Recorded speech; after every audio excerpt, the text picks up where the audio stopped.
Um, you've been hearing most of the day, most of the afternoon about our living room conversation. We wanted to have an opportunity to bring all of these great, creative, smart, wonderful people together to see what would happen if they were sitting in a living room together. We hope you'll think the same thing. We're just very, very curious about it. Um, After all, creative convergence is about the intersection of sectors, and all these folks represent different sectors. So we needed somebody to moderate this session that had a passion for all of these subjects and had the ability to guide the conversation with not taking it over. Dr. Diana Wong is just the person for the job. Diana's interests are as wide and deep as her experience.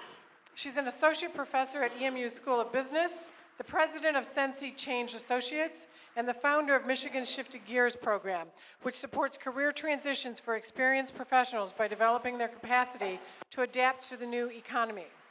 She is also a passionate consumer and supporter of arts and culture. Diana will start the conversation by presenting some of your questions, some of the questions we've gathered from the audience today throughout the day.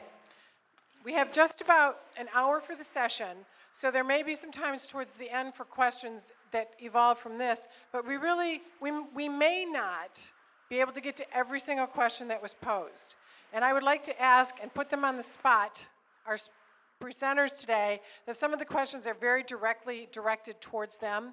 They've been very generous with their time, and I'm hoping if we can take those questions after the session and perhaps present them to you on an email, you could respond to them, and then we can send it out to everybody if we don't get to all the questions. So I'm going to ask you now and put you on the spot. Will you do that for us? Excellent, thank you. Okay, so Diana, take it away and guide us through. Thank you. Well, good afternoon, everyone. I want to say thank you for being here at EMU. And as a faculty member here, I want to welcome you all at this late hour still. So ask the folks in the back, because some of the important speakers are up here, have some empty seats to move forward. So please come on forward and meet some other folks at some other table where there are some empty seats. Okay. To start off our afternoon session today, first of all, I want to thank again our amazing sponsors for making this happen, and Deb and her team, who've been phenomenal, as well as to the presenters. Thank you for your words of wisdom. Now we want to suck more out of you, all right? So with that, I'm not going to go on, although I've had dreams of doing mass lectures like this. At this point, I want to ask the first question, but I want actually the audience to noodle on it for a few minutes. Because one of the things I noticed that we haven't had a chance to is some additional conversation. There are two very profound questions that were asked. Before I turn it over to our presenters, I would actually like you to have a brief discussion at your table on these two questions that came from the audience. The first one is, what is the funniest thing about Michigan? All right? What is the funniest thing about Michigan is the first question. The second question is, how does one define creativity? So I'm going to give you about 2 minutes, which is not very long at all, at your table and meet some people to talk about those two questions. Ooh, sorry.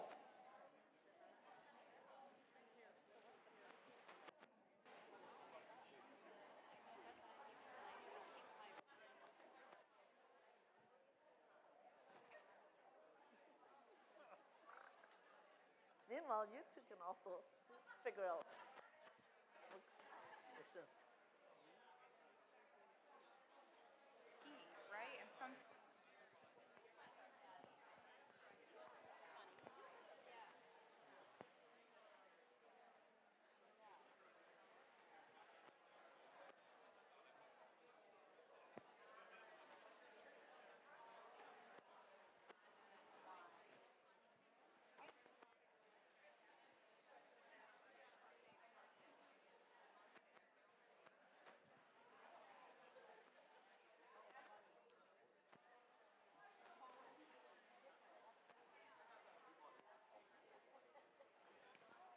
30 seconds more.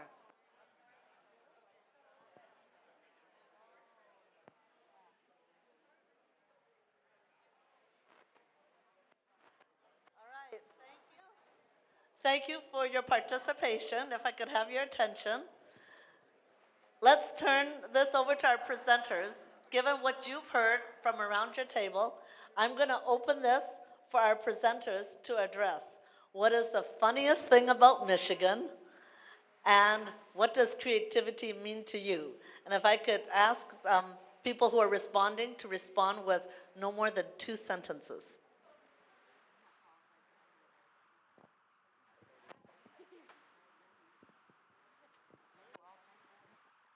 Someone has to go first, I assume. Yes. Can you guys hear me? Hello? Oh. Okay. Well, Testing.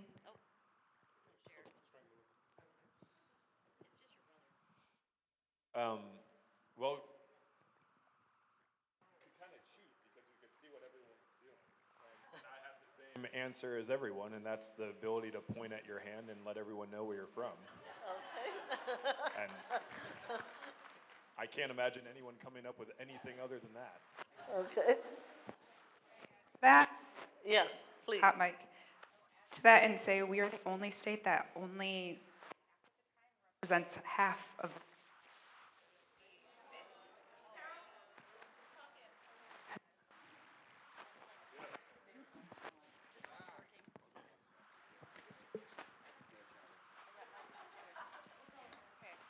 I've got 2 mics now, and I was called ma'am, so far so good.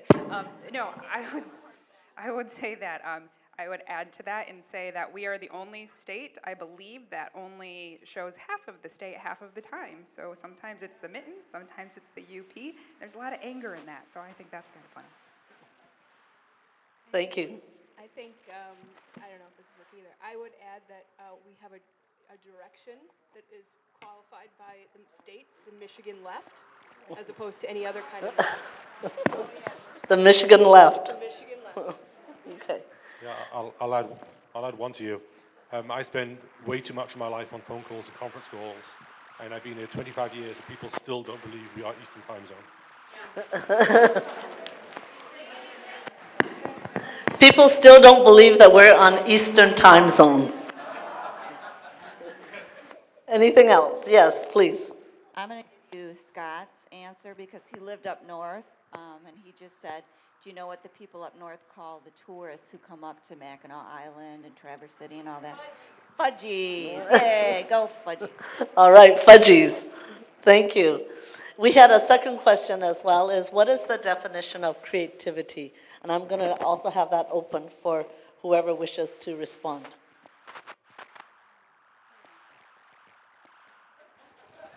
Should I Google it on my phone real quick?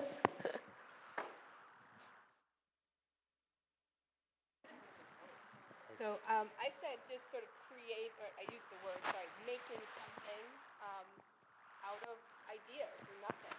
Creating something that doesn't exist is creativity. All right, making something out of nothing. Anyone else? Yes. This microphone is given. It depends which way I hold it.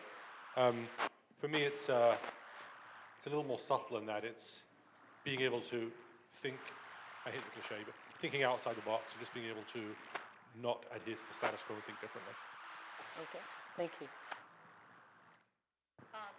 Really, every move we make, every thought we have, every conversation or observation we make is a creation. We're creating some value or some attention to what has occurred. So I see creativity as our innate authenticity being acted out or expressed. Given that I had about a few minutes to think about this question as you were all speaking, from the panelists and the various presenters, one of the continuing thought that I was reminded of from all of you in your different presentations, regardless of the perspective, was that creativity is the engine that drives, that makes dreams come true. And so that's what you all have inspired in me as you were talking. So given the hard work, the passion, and there's a deep engine of energy there to make dreams come true. So I want to thank you for your inspiration for today on that. Okay. Let's move on to the next one. This is a question specifically for Sharalyn. In terms of how can art therapy be applied to young children in schools? There are, definitely creative arts therapists working in schools. A lot of people with arts degrees also have education degrees, so you kind of get the best of both worlds, especially with so much mainstreaming now, too. It's wise and valuable. Art with students, I think it's the same as it is with everyone, an opportunity to use materials that bring out, we will overuse the word creativity today, but bring out the unique thoughts, ideas, feelings that children have. I was talking with someone over there a moment ago about, and I'm going to take it off subject just a touch, PTSD veterans and working with them using the various mediums. And sometimes you have to be careful because if you don't know where to go with it, you can open up a real sensitive door. And the same would be true with children too. But I think most teachers, become very skilled at dealing with that too. So I think it's just the abundance of art that's out there to use it. Thank you, Sharalyn. And for Ben, this question is about the big push to have the right answers at school and trying to have tests in order to teach to the test where there's standards that we get obsessed with. How can we encourage the kids' elementary schools to think STEAM right now? Because you've been in the middle of a lot of this. And as an aside, I do want to thank for anyone here who's been involved with Northside STEAM, because my nephew goes there, he loves it. So thank you for that. This is dead again, right? Okay, there it is again. Yeah, give me the easy one, thank you. I'll now solve our entire educational system in one sentence. It is a huge problem, and I mean, I remember even as a kid in school being told to write a paper and it has to be a certain number of words or a certain number of pages, and cringing because I was able to finish it in less, and now I've got to be verbose and wordy and have fill in there. And I write, and I turned in a manuscript for a book 2 weeks ago, and my manuscript came in 25% less than in pages than I was contractually obliged to. And my publisher was fine with that, because if you're able to actually articulate your comments in fewer words, that's actually a good thing, not a bad thing. And having extra words just because you're supposed to have them sends the wrong message as well if you're supposed to be communicating. It is a huge problem. But it's one of scale, because this is also, anytime you want to test against something, if you want to do it en masse and be able to try and be as fair as you can across large bodies of students, you need to have some sort of standards around them. The problem is we can get overly carried away with them. There needs to be a push, and there's enough of a groundswell that I think people are now paying attention, but there needs to be a push to do more subjective testing and figuring out what is actually the outcome as opposed to the desired number of pages or desired thing you're testing against. Particularly for subjects where the intent is expression and communication, like writing, and to give them a lot more freedom and flexibility. The good news is that some of the new tools that teachers are now employing in the classrooms actually do encourage that, right? So I was telling someone before, if my son grows up never knowing what PowerPoint or Word is, and can still articulate and share his ideas properly with the right, creatively and get a message across, actually it would be a good thing. And so we are seeing now a push towards the kind of tooling that itself encourages better expression, better communication, and more creative expression, and that itself is going to also force a big change. But some of this change has to come from policymakers and decision makers, and it's going to take a while. Thank you, Ben. For Lisa, Alice, David, and Sarah, I actually have 3 questions that are somewhat overlapping for the 4 of you. It's around the displacement issues in cities, how to address every layer of the population. And also, how do you protect artists from being displaced once they help to revitalize a neighborhood, such as what we have seen in Brooklyn? And then what are the civic duty do you think artists have, and what duty do the communities have to their artists? So it's really about the development and the growth and revitalization of being able to be inclusive of everyone.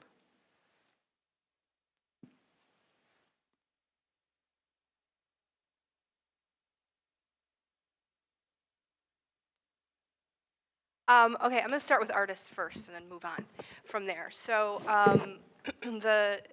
keeping places affordable for artists is a tough one. As you mentioned, Brooklyn, San Francisco, we've all seen it.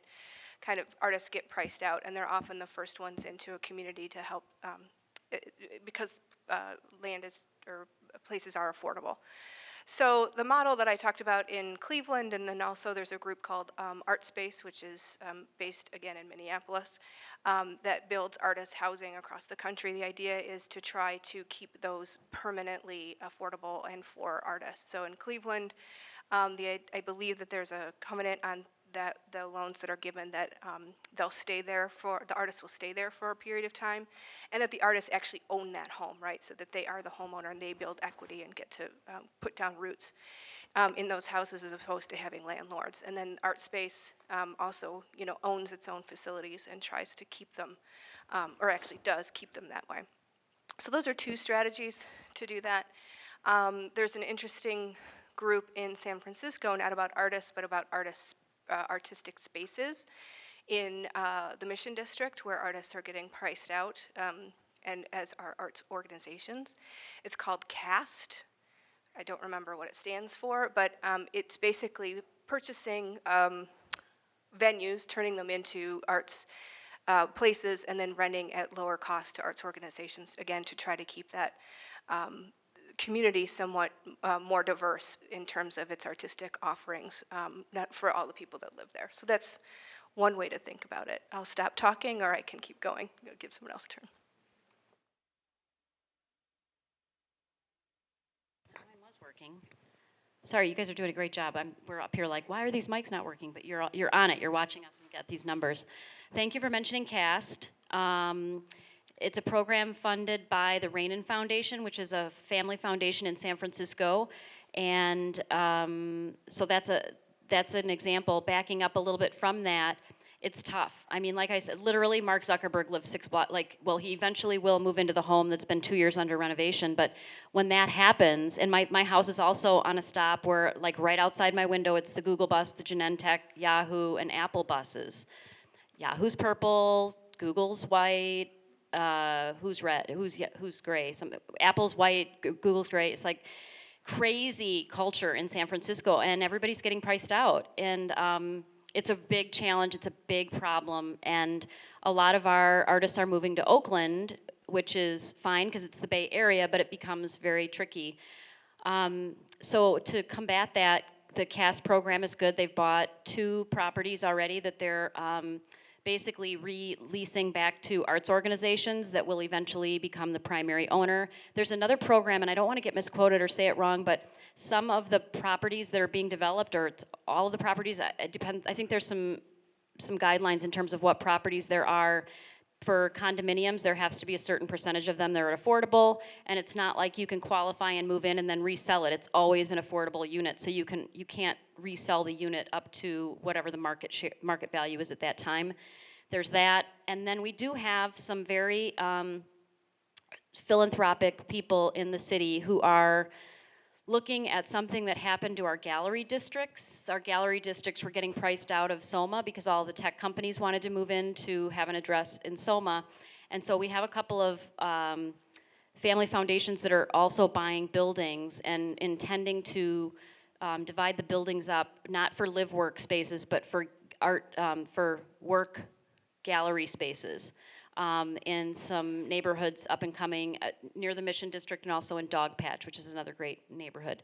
And hopefully that will do some offsetting, but I don't remember who used I think it was you, David, that used an example of how much money you were gonna raise, but how much money you needed. I mean, it's not even close to really combating the issue right now, but there are a lot of people trying to figure it out and talk about it. And then to move on to sort of the displacement of neighborhood residents, which is kind of a larger issue and something that we think about every day at Kresge.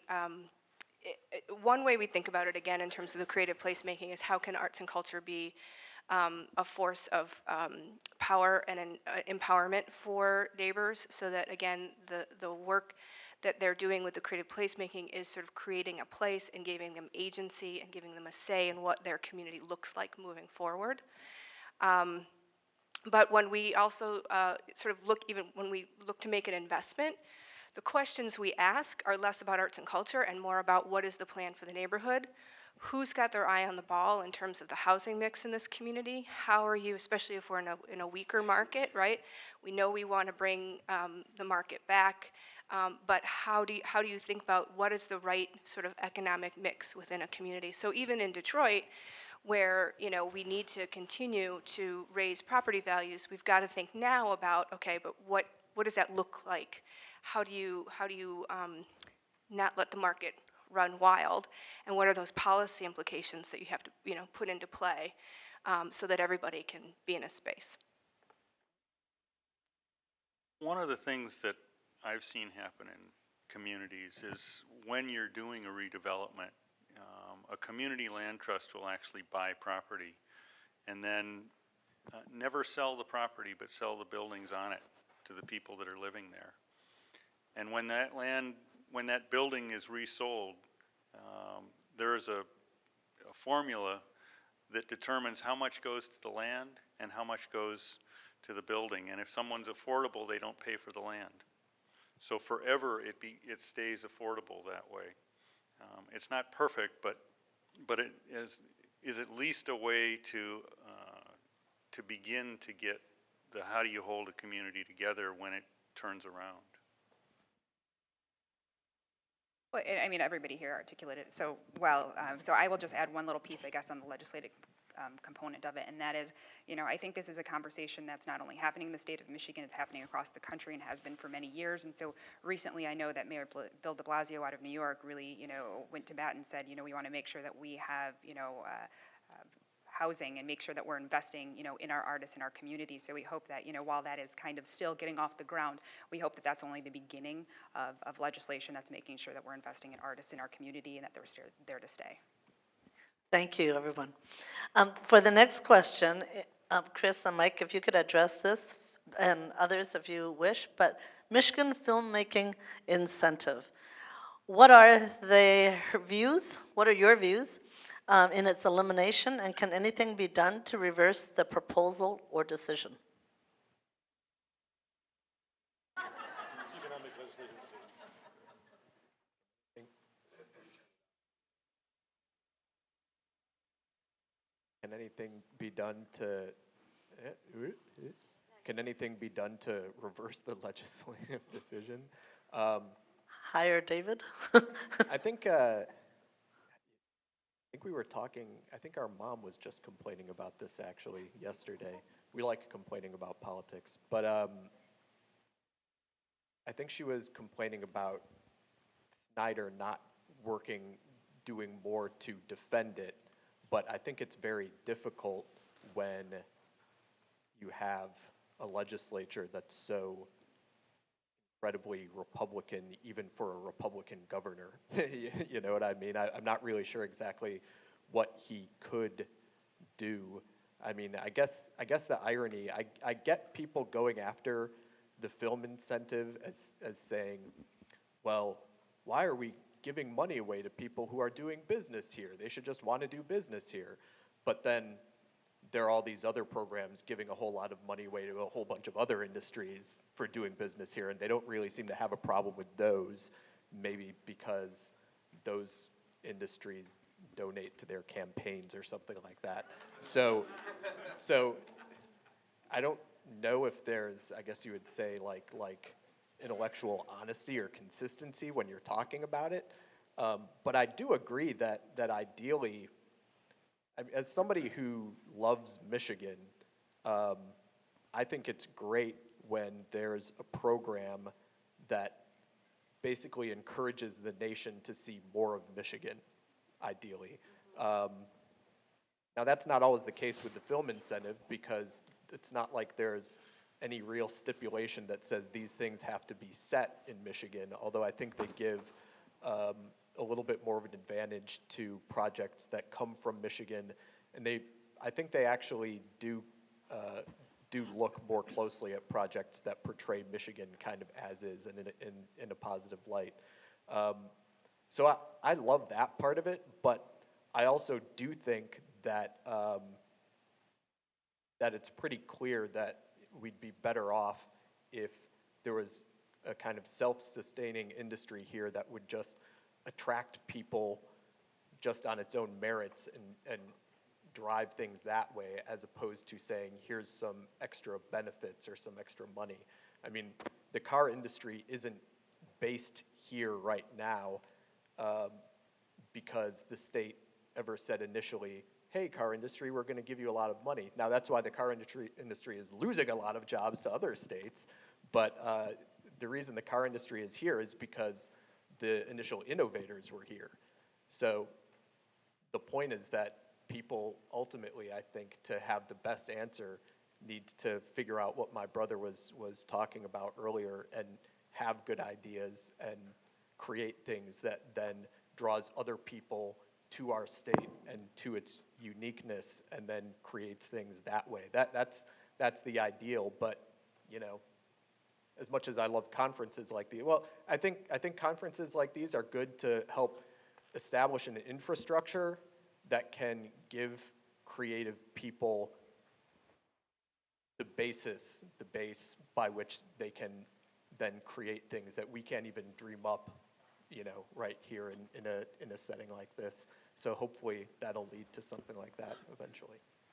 Thank you. And did you have anything else to add? I can talk a lot. I just wanted to take this time to apologize for my language from the first session. I heard all about it from my mother. Apparently there's a lot of chatter in the female bathroom. People are not happy. So I'm going to try and contribute to this session without using any profanity. Thank you. Okay, thank you. This is a dignified audience. You can't talk to them that way. These are dignified people. All right. All right. The next question concerns the VA. And What whether, a segue. Go ahead, please. Sarah. I wanted to follow up on the film issue, and also to say I'm glad my mother is not here. She would scold me too for some things. Tights probably being one of them.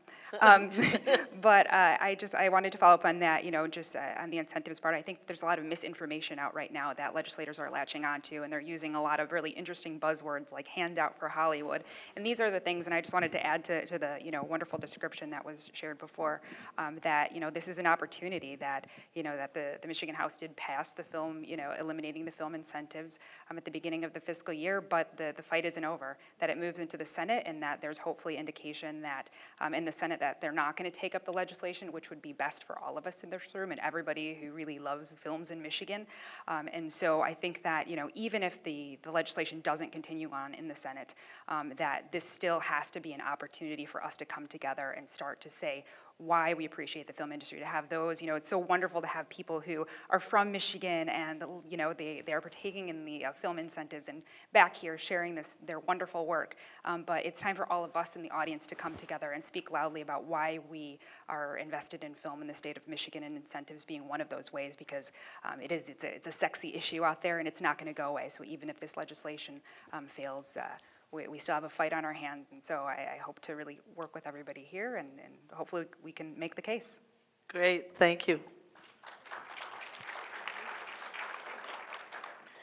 The question about the VA is whether there are art or music therapy partnerships for vets who don't have access to the VA.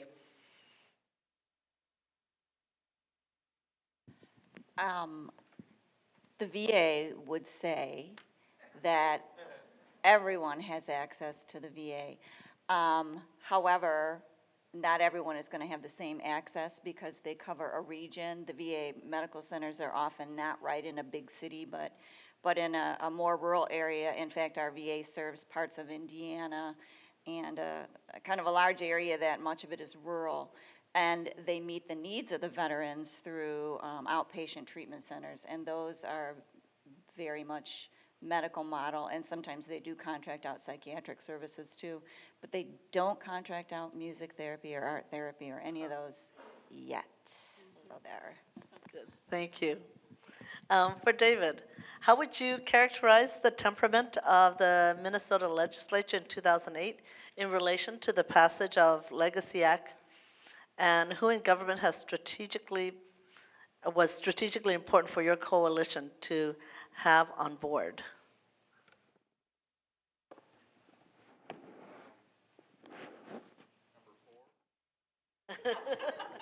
Is this working? Okay. You know, there were so many strategic players, both in government and outside of government, for all the different, the 4 different areas that came together in the end. Each of them had their champions.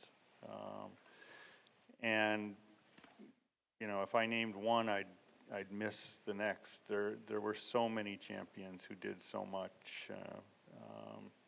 I think one of the big things was the governor stayed quiet. While he didn't have a vote, he had the power of persuasion, and the fact that he didn't say anything as a Republican who was against any tax increase was a big deal for us. But there were many advocates. We worked, you know, I met with lots of people in the legislature who were interested in different components of this to get it through. And you pick them. You get to know them and you appeal to them, and you won't win them all, but you just got to keep going after it. Thank you. Ben, what kind of tools do you think teachers should utilize in schools to teach the creative future of these yet-to-be-invented jobs? That's not the answer. There we go. It's kind of an unfair question to ask me that, because I do work for a company that creates a lot of those tools, and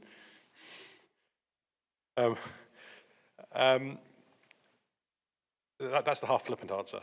As for the real answer, I actually don't think there's any right tool. I think there are lots of really good tools out there, and I almost don't like it when in-classroom tool and decisions are made at a statewide educational district, almost mandating them, because I think teachers need the flexibility to go back and forth of what it is they need.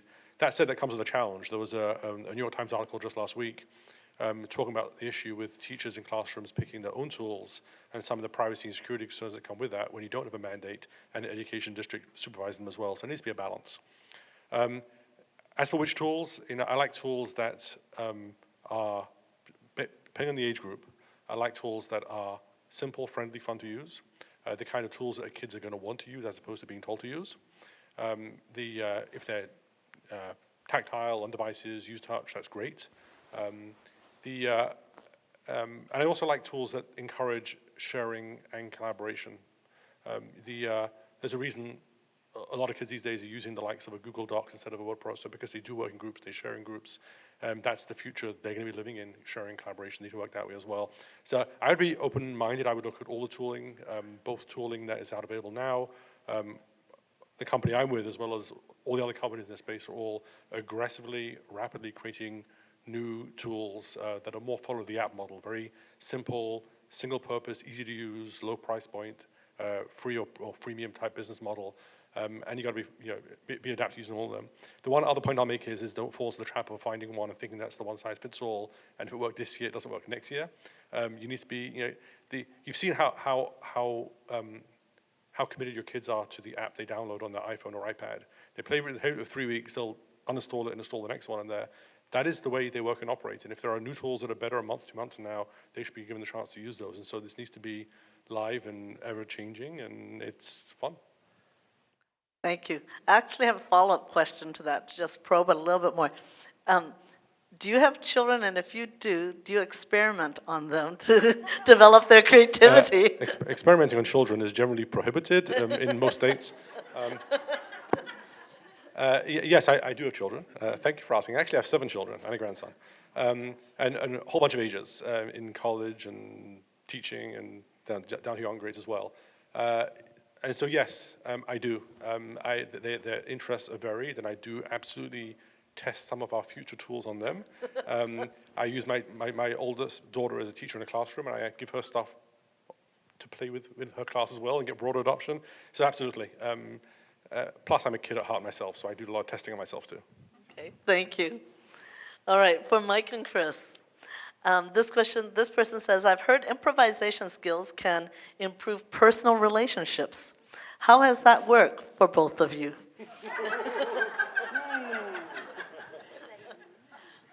For personal relationships? Personal relationships.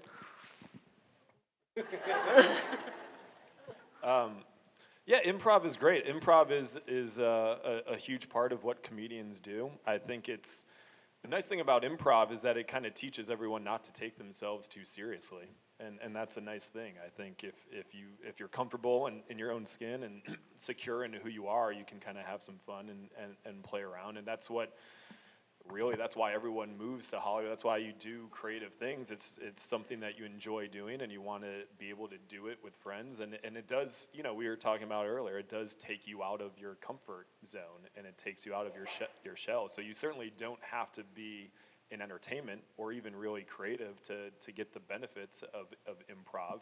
And that's great too. There's classes all over the country and all over the world that you can take improv classes. There's probably even like streaming classes, who knows, that UCB or Second City is selling now to kind of do it. And it's a great way just to meet people, kind of loosen up. And, a lot of people in LA take it to get more comfortable with public speaking and just meetings and things like that. And I think it's something that I think has a ton of benefits, and people like Will Ferrell and Adam McKee have made a whole life and a very good career for themselves, really improvising just like they did when no one knew who they were, and they just, really most of comedians just want to make their friends laugh, and that's no different than when they were a kid or now, because the thought is if you can make your friends laugh, then you can make anyone laugh.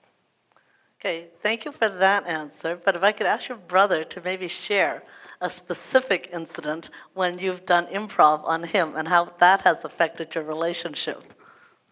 We don't really do improv in any way whatsoever, and it's never affected our relationship. Nice try. No, we're not performers by any stretch of the imagination. We've never done improv classes or this is our first stage we've ever been on. But what I would, that's actually all true, but what I would say as far as improv goes, and Michael touched on this a little bit at the beginning, is that places like UCB and Second City and that kind of thing are more than just places where you can go just to get good at something, but they also end up being feeders into the entertainment industry. So a lot of people who work and write at Funny or Die came to Funny or Die through UCB, which is one of the main 3 or 4 improv schools in LA and also in New York. And I was just Googling improv places, and of course Chicago is famous for Second City. New York has Second City and UCB, Groundlings, but I noticed, I don't know, I think I only saw one website for one kind of established improv place in Michigan, and that was a little disappointing, just in the sense that, as near as I can tell, they're not just places that kind of teach you how to do things, but they can also be good incubators for talent, because a lot of people who have the same kind of sensibilities or same goals and dreams as far as like being funny or making funny videos or funny TV shows and everything, just meet each other that way. They go there, they meet each other, and the next thing you know, it's like one of them gets a job at Funny or Die or Saturday Night Live or something like that, and then it's not a coincidence that one of their friends who they worked with ends up getting a job as well. You see what I'm saying? And then also, when you create those kind of hubs that everybody then hears about, then somebody like Lorne Michaels or the creative director at Funny or Die says, oh, this is a place where I've heard they're doing really good comedy, so I should go and check them out and see what kind of funny voices they have that we should look into. So I actually feel like, and whenever somebody asks me, not that I actually have any good answers, but if somebody says, how do you break into entertainment, blah, blah, blah, I say, are you into comedy? And if they say no, then I'm like, well, then I have no idea, because you're kind of screwed. But if you're into comedy, what's great is that improvs actually create this environment where there's a real meritocracy, where you go in, and if you're good and if you're funny, then people just recognize it and you succeed and you're better. And that's like a far better situation than most of the other things where it's just like, oh, I hope your dad was involved in this or something like that because you need some kind of connection, blah, blah, blah. So anyways, I hope somebody starts one of those things in Michigan, or more than the one it seems like they have, because it seems like a really great way to bring talent together and then like take things to another level. Thank you. If anyone in the audience has any ideas, please feed it back to him. Okay. Next, Lisa, what research have you done before you decided to change your name? How has that impacted awareness? And I guess this is in relation to Illuminate SF. Or number 8. Illuminate SF, or I did mention that we changed our name from the Convention and Visitor Bureau to San Francisco Travel. Oh, okay, that's probably the question. I'm trying to think. I think we did. We have 1,500 members, so we pulled our members. We brought in a firm that helped us with brand identity, as one would do. We looked at all the other cities that had changed their names because I think Choose Chicago had already gone that way from being a CVB. LA CVB changed their name, I think, maybe to a poorer choice of names, the Los Angeles Tourism Board. And so we did research with our members to kind of prep them on what was coming because they were also going to be the ones, the strongest advocates to be behind the name change. The idea that there was a big debate now that I remember of it not being SF, like 5 of the name options were SF, visit SF or things like that that would be very easy to Google because that's always something else to consider. And oddly enough, I still spell Francisco wrong most of the time. I'm dyslexic, but I also I get the S and the C mixed up 90% of the time. And a lot of people find your name by Googling it, so you want something that will come up a lot in the search. And so it came through strong and loud that it had to have the name San Francisco in it as opposed to SF, so we did have that learning. And most everybody apparently can spell it, not me. So it was basically the research, and then we worked with a search firm. Was there a two-part question? And how does that affect awareness after you've changed the name? So you do have to go through a search engine optimization process where our traffic to our website tanked because our website was a different name before. And so we did a lot of, we did a sort of tiered outreach with regard to our brand. And we also had a lot of visuals made for our brand, so we kind of layered it into a whole year.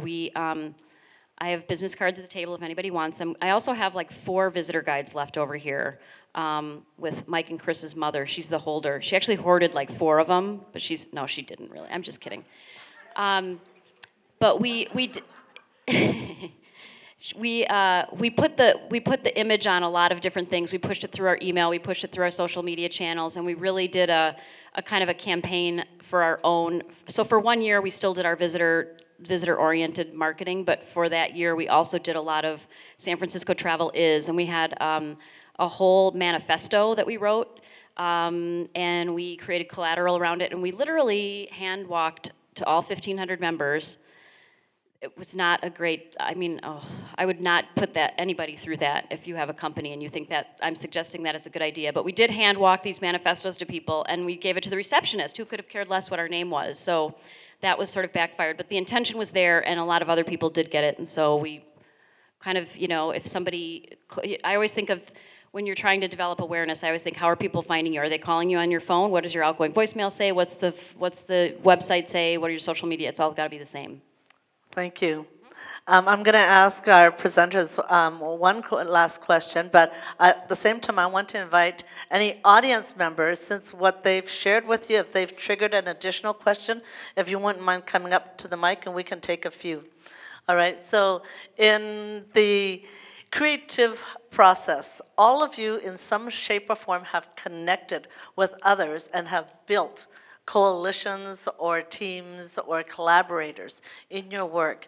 If you wouldn't mind just briefly, each of you share with our audience, What has been your most powerful moment of finding ways to connect with those who share your passion?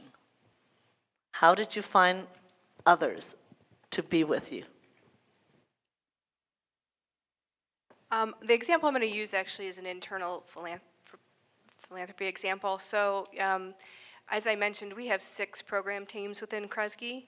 And, we have the mantra of let's finding holistic solutions. And so part of what we're trying to do internally is break down our own silos. If we're asking people outside of our walls to do that, and it's really hard to do, right? Even in the office right next door. So frankly, what worked for us, or what was the biggest aha moment, was just to get crystal clear about what our ultimate goals were.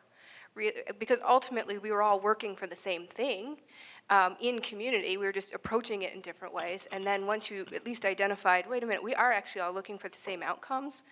And then we just sort of got beyond the barrier of language.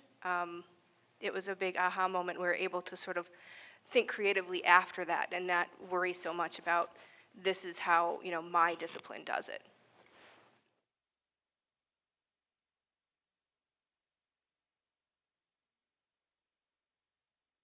This mic works better. It's an awful lot about trust. When you're building a coalition, everyone in the room has to trust that everyone else in the room is there for the right reasons. And you build trust through honesty. You disagree honestly and clearly. You agree the same way. But if you're not doing that, you'll never build a coalition.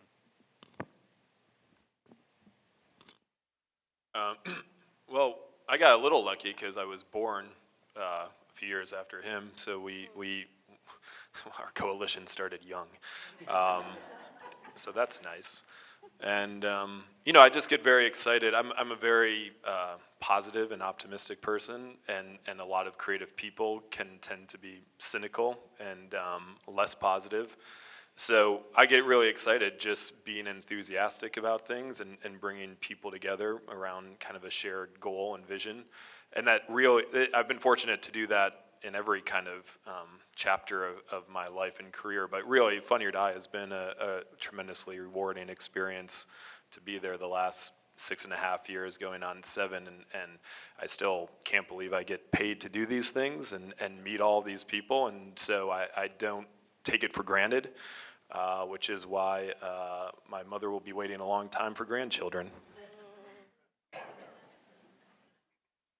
As she sighs. That was a really loaded way to end your comment. Yeah, I mean, if you look at our experience in Los Angeles, it's been mostly about doing different things where we pick up different people who we vibe with along the way. So organic is a word that's overused there, but it was a pretty organic process. And one of the guys who we still include on emails for big creative decisions is somebody who lives out in LA, who I've known since my freshman year of high school, who is now an actuary. But as far as somebody who I have read a first draft of anything I write, he's always the person, and I'll talk things out with him and that kind of thing. So, I don't. What was the question again? I think it's great to have programs and that kind of thing. That's a backbone for everything. But honestly, I have a feeling that all of us just kind of figure out how to connect with people as we go through life, and it just kind of happens naturally. That's my own personal take. I think my answer is actually going to be pretty similar to that one. It's a lot about the people you surround yourself with and who you share and collaborate with. I love smart people. I love creative people. I love people who are passionate about what they do and have strong opinions and are not scared to disagree and who can debate and who realize that failing isn't failure, but failure is a step to where you're going next. And no matter who I'm working with, whether it's co-authors in a book or teams I'm hiring or partners I'm working with, I try to find people who are like-minded, who love sharing, like collaborating, like doing big, bad things, and want to do it together. And I try not to be overly prescriptive about it and just give them a lot of room to play and see where it goes. So it's really about just planting yourself among people who are smarter and more creative than you.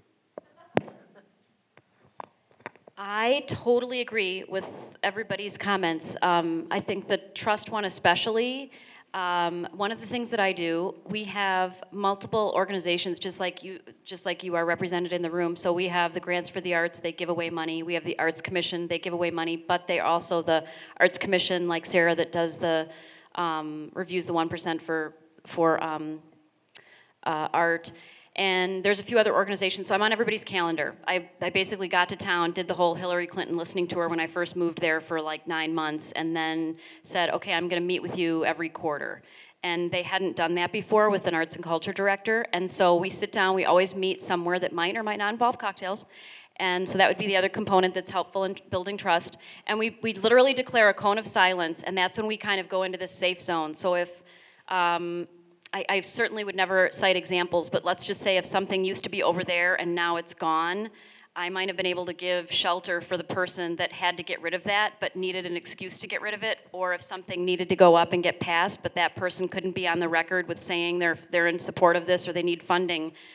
Sometimes you can use, we can be used as sort of go-betweens, and so we would sit and I would say, okay, I'm never gonna say what you just said to me out loud to another person, but let me think of how we can solve this, because ultimately we have to fix these different situations that come up. So cocktails, cone of silence, and then it's routine, it's scheduled. So we already have things on the Outlook quarterly, and if we can't make it, instead of canceling, we reschedule something else. So we know what's gonna happen. It's not like we should totally get together one time, it's set.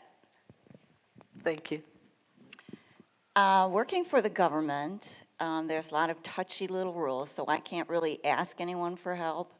So really my personal life, I've been very driven to be very community engaged, and everything from League of Women Voters to Rotary to being on school board and to working with all those groups, getting them engaged with my veterans. And in the last while, I've become part of the greater organization of the National Veterans Creative Arts Competition or Festival. So I'm operating at a little different level, getting to know more people. And I love volunteering for the theaters in town and the Gilmore Keyboard Festival. And what a lot of those have turned out to be through relationship building that way, it's the last 10 years or so, everyone wants to do something for veterans. So they know what my work is, and they'll often say, well, we're having this big event and we'd like to give back. Can you bring 10 veterans? So we get a lot of that these days, and it's just like, wow, I couldn't have asked for that, and it really is coming this way now, so. Great. Thank you. We're talking about connecting with. Yeah. How do you connect for the creative process? Well, for me, being a veteran who works with veterans, and I do a lot of lessons, music lessons, in that I can have a really good impact on some of these guys. They can relate to me. Obviously, there's that. Plus, it makes a real difference with some of these guys. We get guys that come in. Some of them can be 100% service connected, disabled. So these guys might not be looking at any working for the rest of their lives or something because of head injuries or whatever. And so they're able to pick up an instrument or pick up a hobby where otherwise they're looking for something to fill that time in. And so someone like myself, I can get with these guys and maybe connect with on a more personal level than another clinician or a therapist or doctor or whatever, And because you've shared that road. Thank you so much for your service. This is a hard one to go last for, So we'll see. No, but I guess I would say that as Creative Many Michigan, I would say for us it's been transitioning our name to Creative Many, because for us that really means every single person is a member of the many creative individuals across the state of Michigan. I know that I shared, earlier that it is the foundation in Michigan. It's our history in the automobile design and in furniture, in many other places in music. So it's our history, it's our present, it's really where we're headed in the future. Not only, it's the state of Michigan, but the rest of the country. So we need to do our part to catch up. And, I think it's understanding that everything from the, car you drive in to the packaging of the cereal you eat, everything during your day has some component of design, the creative sector, these different pieces. So being able to collaborate with everyone you meet is a possibility, and knowing that really opens up a lot of doors. Thank you, Sarah. I want to say thank you to each one of our presenters. Is there anyone who has a question that would like to come up and ask our presenter at this time? We have a couple more minutes left.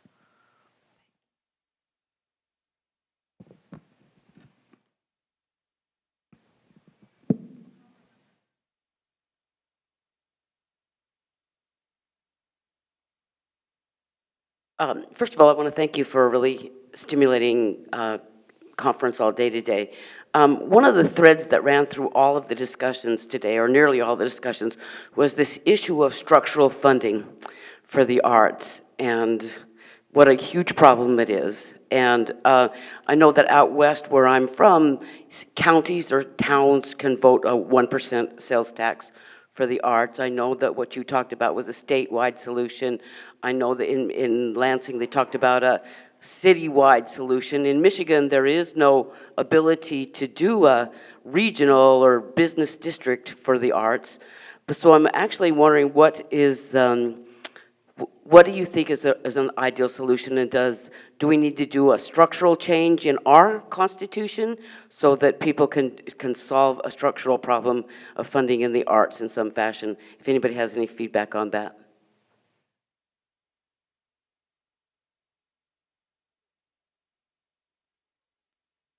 I can attempt that one. My friend Mike, number one.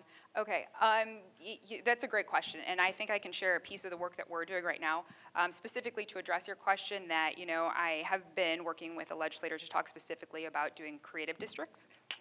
So hopefully there'll be more information about that shortly, but I would say as the broader picture that we are working with members of the legislature. We're developing a Michigan Legislative Creative Caucus, so a bipartisan caucus that's dedicated to these issues, focusing on creative placemaking, talent in place, trade missions and export opportunities, creative education, to really be able to focus on these specific policies to identify where we can get support, right? Because I think that's the key that David mentioned, to have those specific people behind it, but to really dive in deep on what we're able to do in our state. And maybe Deb has a follow-up.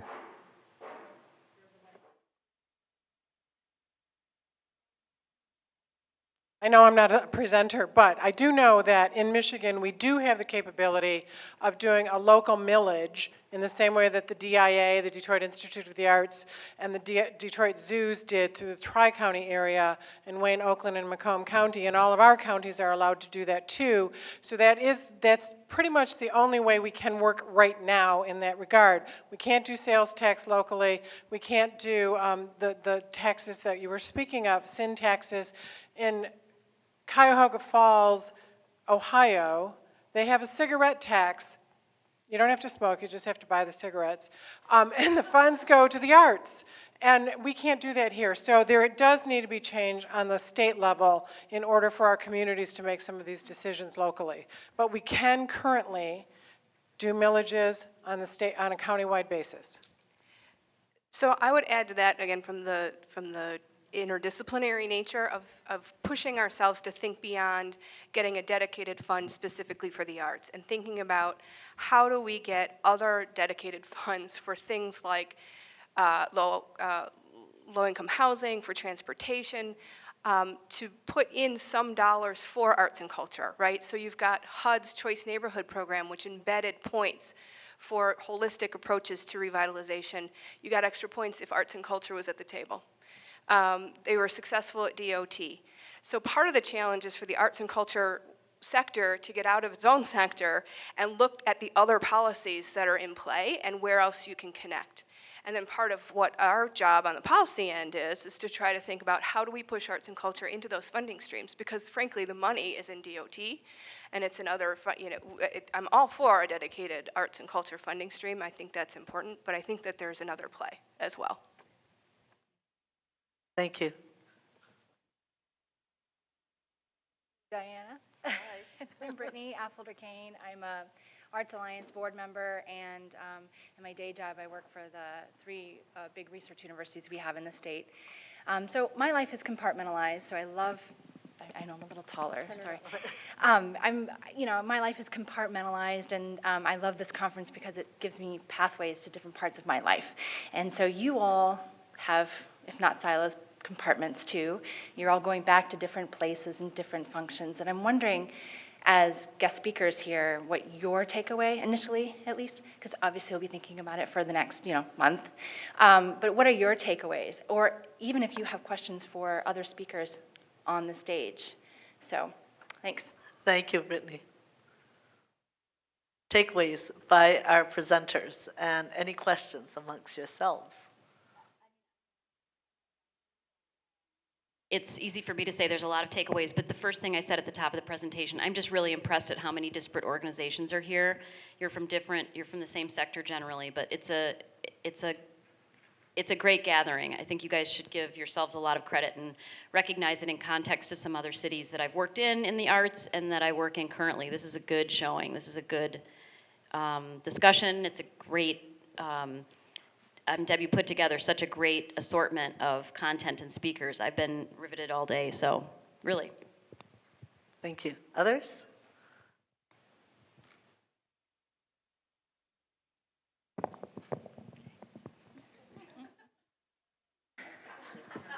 Oh, yeah. Yeah, I'm really inspired because there's so much potential here, and it's great to be able to come back and be a small part of it. I don't think there's a sexier city or brand in the world right now than Detroit. Detroit is great business, right? Yeah, it's you can get a lot of mileage out of saying you're from Detroit or near Detroit. You don't even have to be from Detroit, but Detroit is a very positive thing, and Shinola watches are doing very well. We were just talking last night with a writer from the New York Times. I feel like there's a story about Detroit every week or two, and a lot of them are really positive stories. And it seems like the market there, hopefully it learns from other cities, or maybe doesn't learn from other cities, because there are a lot of artists there, and hopefully that can stay a part of it and they can find their support. But I am impressed with all the people that are here, and there is a ton of potential. And potential is it's a great thing, but it's also, that means, you still have to act on that potential. So I'm looking forward, as this grows and different ideas come together and the city continues to get on its feet, I think, I'm certainly going to have high expectations for it, and hopefully can be a small part of it. Thank you. Anyone else? Takeaways that you've had or questions that you have for one another? Okay, I'll bite. I'll just add one comment. I spend a lot of time on the road, hundreds of days a year traveling. Most of my travel is the East Coast and West Coast. Every picture of San Francisco she put up is what I see from my hotel window usually. I spend a lot of time out of the country as well. And this is kind of just a bit of a sobering reminder that there's incredible potential here locally that isn't being looked at by a lot of the bigger organizations on either coast, and we just need to be loud and proud. Thank you.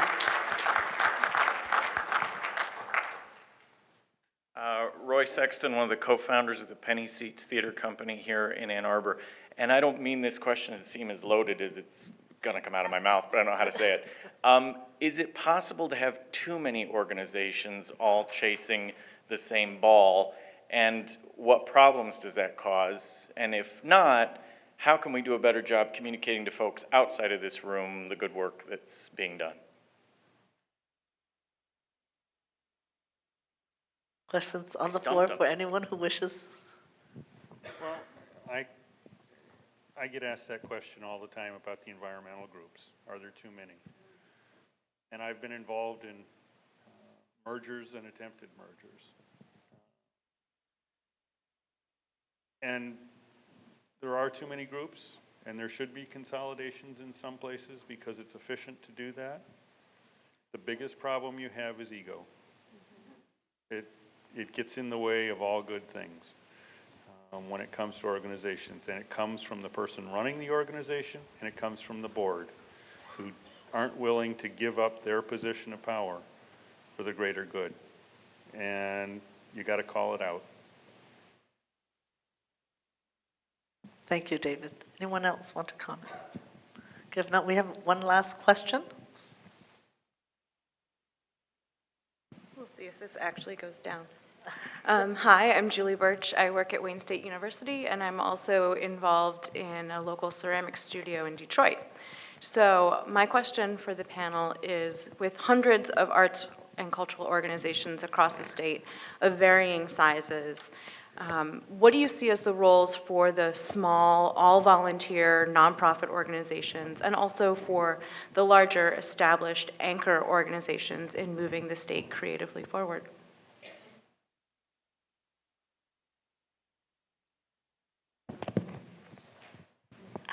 I mean, I can give one small, that's kind of something that we deal with in San Francisco too. You know, we have a lot of really great makers, we have a lot of great organizations, and I'll answer the question hopefully in a way that's using another example too. We might have somebody come to us and it's a small, and they'll say, well, we're so small and we're off the beaten path, no one's gonna find us, why aren't you sending us more people? I'm like, are your hours on your website? I sound mean, I'm not that mean, but I do mean it. You know, a lot of times I'll look at someone's website, I'm like, I don't even know what neighborhood you're in. And so I think one of the things is getting unified, is that the right word? Organized?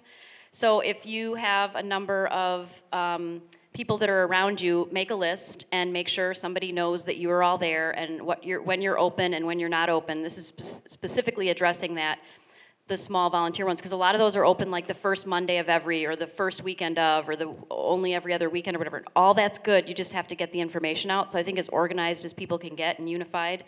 I'm just speaking very much from the position of somebody that's trying to get visitors to come. And I know there's a lot of other very good and valid reasons to ask that question, but from my point of view, it's where are you, when do I go, and can I bring journalists there? Because those are the off the beaten path experiences that we want to bring people to have unique experiences. And so if you show me, and like Deb, we never have artists that we don't pay.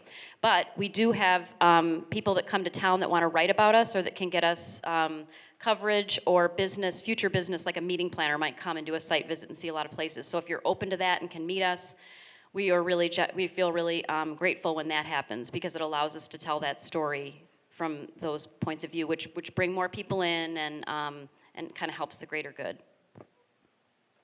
I guess I'm in where you sound like a broken record. I think regardless of small or large organizations, for us, it's again getting outside of your own organization and thinking and trying to understand what's happening within the community that you're sitting or working with. And so, you know, examples of large organizations doing that might be something like the Queens Museum in Queens, New York. They actually have community organizers on staff, and their role is to organize the community around issues that are important to the community. And so it's not an arts and cultural mission, it is a mission as a community anchor, right? They are a museum, but they're also part of that community, and they are after community issues. Smaller organizations I probably can speak less to, but that's my thought. Thank you so much, everyone. We have about a minute left. I want to thank you, the audience, for being here this afternoon, and to thank this amazing, generous, creative panel of speakers that have come from far and near and returned. And so I am really grateful for the inspiration that you've provided, and I just want to wish each of you many more ahas and creative works as you move forward in our journeys together. I want to thank Deb and her staff for an amazing event.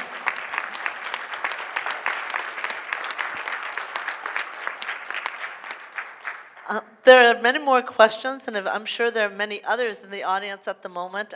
These are going to be handed over to Deb and her team to facilitate the answers back for the collective of who's been here. So thank you once again, everyone. One more time for our amazing presenters. And thank